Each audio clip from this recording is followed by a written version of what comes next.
नमस्कार दोस्तों। आज की कहानी है माँ और बहू का अनोखा प्यार। बहू कहाँ मर गई? अंदर से आवाज़, जिंदा हूँ माँ जी। तो फिर मेरी चाय क्यों अभी तक नहीं आई? कब से पूजा करके बैठी हूँ। ला रही हूँ माँ जी। बहू चाय के साथ भजिया भी ले आई। सास ने कहा, तेल को खिलाकर क्या मारेगी? बहू ने कहा, ठीक है माँ जी, ले जाती हूँ। सास ने कहा, रहने दे, अब बना दिया है तो खा लेती हूँ। बहू, माँ जी मुझे कपड़े धोने हैं, मैं जाती हूँ। बहू दरवाजे के पास छिपकर खड़ी हो गई। सास भजिया पर टूट पड़ी और पूरी भजिया ख़त्म कर दी। बहू मुस्कुराई और काम पर लग गई। दोपहर के खाने का वक्त हुआ। सास ने फिर आवाज़ लगाई, कुछ खाने को मिलेगा? बहू ने आवाज़ नहीं दी। सास फिर चिल्लाई, भूखे मारेगी क्या? बहू आई, सामने खिचड़ी रख दी। सास गुस्से में, ये क्या है? मुझे इसे नहीं खाना, इसे ले जाओ। बहू ने कहा, आपको डॉक्टर ने दिन में खिचड़ी खाने को कहा है, खाना तो पड़ेगा ही। सास मुंह बनाते हुए, हाँ तू मेरी माँ बन जा। बहू फिर मुस्कुराई और चली गई। आज उसके घर पूजा थी। बहू सुबह 4 बजे से उठ गई। पहले स्नान किया, फिर फूल लाई, माला बनाई, रसोई साफ की, पकवान और भोज बनाया। सुबह के 10 बज गए। अब सास भी उठ चुकी थी। बहू अब पंडित जी के साथ भगवान के वस्त्र तैयार कर रही थी। आज ऑफिस की छुट्टी थी। उनके पति भी घर पे थे। पूजा शुरू हुई। सास चिल्लाती, बहू ये नहीं है, वो नहीं है। बहू दौड़ी दौड़ी आती और सब करती। अब दोपहर के 3 बज गए थे। आरती की तैयारी चल रही थी। पंडित जी ने सबको आरती में बुलाया और सबके हाथों में थाली दी। जैसे ही बहू ने थाली पकड़ी, थाली हाथों से गिर पड़ी। शायद भोज बनाते हुए बहू के हाथों में तेल लगा था, जिसे वह पोंछना भूल गई थी।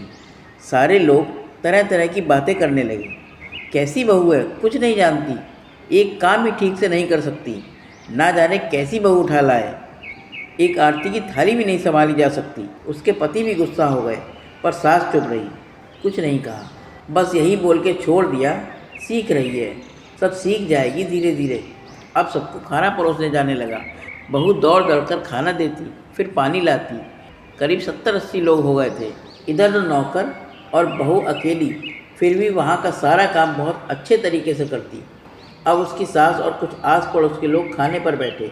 बहू ने खाना परोसना शुरू किया। सबको खाना दे दिया गया। जैसे ही पहला निवाला सास ने खाया, तुमने नमक ठीक से नहीं डाला क्या? एक काम ठीक से नहीं करती, पता नहीं मेरे बाद कैसे घर संभालेगी। आस पड़ोस वालों को जानते ही हो ना साहब, वो तो बहाना ढूंढते हैं नुक्स निकालने का। फिर वो सब शुरू हो गए, ऐसा खाना है, ऐसी बहू है, ये वो वगैरह वगैरह। दिन का खाना हो चुका था। अब बहू बर्तन साफ करने नौकरों के साथ लग गई। रात में जगराते का कार्यक्रम रखा गया था।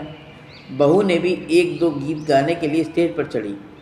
सास जोर से चिल्लाई, मेरी नाक मत कटा देना, गाना नहीं आता तो मत गा, वापस आ जा। बहू मुस्कुराई और गाने लगी। सबने उसके गाने की तारीफ़ की, पर सास मुंह फुलाते हुए बोली, इससे अच्छा तो मैं गाती थी जवानी में, तुझे तो कुछ भी नहीं आता। बहू मुस्कुराई और चली गई। अब रात का खाना खिलाया जा रहा था। उसके पति के ऑफिस के दोस्त साइड में ही ड्रिंक करने लगे। उसका पति चिल्लाता, थोड़ा बर्फ़ लाओ, तो सास चिल्लाती, यहाँ दाल नहीं है। फिर चिल्लाता, कोल्ड ड्रिंक नहीं है, पापड़ ले आओ। इधर उधर आखिर में उसके पति की शराब गिर पड़ी उसके दोस्त पर और बोतल टूट गई। पति गुस्से में 2 झापड़ अपनी पत्नी को लगाते हुए कहता है, जाहिल कहीं की, देख कर नहीं कर सकती, तुझे इतना भी काम नहीं आता। सारे लोग देखने लगे। उसकी पत्नी रोते हुए कमरे की तरफ दौड़ी। फिर उसके दोस्तों ने कहा, क्या यार, पूरा मूड ख़राब कर दिया, यहाँ नहीं बुलाया होता तो कहीं और पार्टी कर लेते। कैसी अनपढ़ गंवार बीवी ला रखी है तूने, उसे तो मेहमानों की इज्जत और काम करना तक नहीं आता। तुमने तो हमारी बेइज्जती करा दी। अब आसपास की औरतों को और बहाना मिल गया था। वो कहने लगी, देखो क्या कर दिया तुम्हारी बहू ने, कोई काम की नहीं है। मैं तो कहती हूँ अपने बेटे की दूसरी शादी कर दो, छुटकारा पाओ इस गंवार से।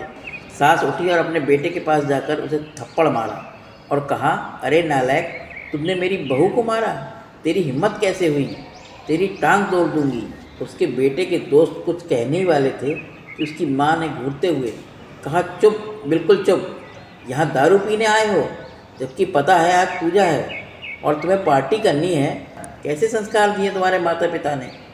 और किसने मेरी बहू को जाहिल बोला? ज़रा इधर आओ, चप्पल से मारोगे अगर मेरी बहू को किसी ने एक शब्द भी कहा। अरे पापी, तूने उस लड़की को बस इसलिए मारा कि तेरी शराब की बोतल टूट गई। पापी, वो बच्ची सुबह 4 बजे से उठी है, घर का सारा काम कर रही है, ना सुबह का नाश्ता किया ना दिन का खाना खाया, फिर भी हंसते हुए सबकी बातें सुनते हुए ताने सुनते हुए घर का काम करने लगी। तेरे यार दोस्तों को वो भी अच्छी नहीं लगी। जूते से मारूंगी तेरे दोस्तों को। जिसने भी गलत कहा उसके यार दोस्त चुपके से खिसक लिए। अब सास बहू के कमरे में गई और बहू को हाथ पकड़कर बाहर लाई। सबके सामने कहने लगी, किसने कहा था मेरी बहू को घर से निकाल दे? दूसरी बहू ले आना, ज़रा सामने आओ।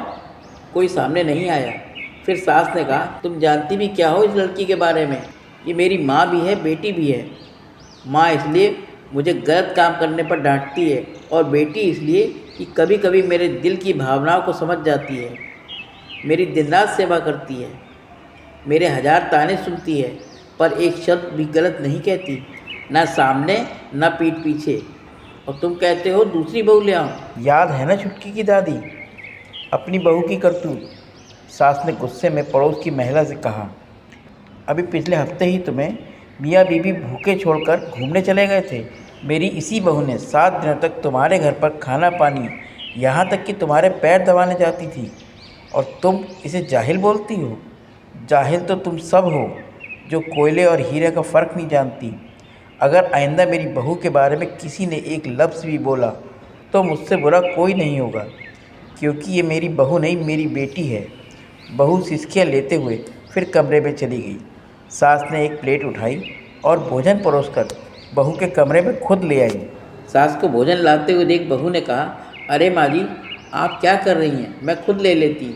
सास ने प्यार से ताना मारते हुए कहा, डर मत, इसमें जहर नहीं है, माँ नहीं डालूंगी तुझे। तुझे नई सास चाहिए होगी, पर मुझे अभी भी तू ही मेरे घर की बहू चाहिए। बहू ने अपनी सास को रोते हुए गले लगा लिया। सास भी रो दी पहली बार और कहा, चल खाना खा ले। फिर मजाक करते हुए कहा, फिर मेरे पैर दबाने चले आना, और ये ख्याल मन में मत लाना कि सास बहुत बोलती है, किसी दिन मैं इसका गला दबा दूंगी, क्योंकि कभी मैं भी यही सोचती थी। दोनों खूब हंसने लगती हैं। दोस्तों, ये कहानी कैसी लगी? अगर ये कहानी अच्छी लगी हो तो मेरे चैनल को लाइक करें, सब्सक्राइब करें और शेयर करें। धन्यवाद दोस्तों। कुछ रिश्ते बहुत मीठे होते, बस बातें कड़वी होती हैं। धन्यवाद दोस्तों।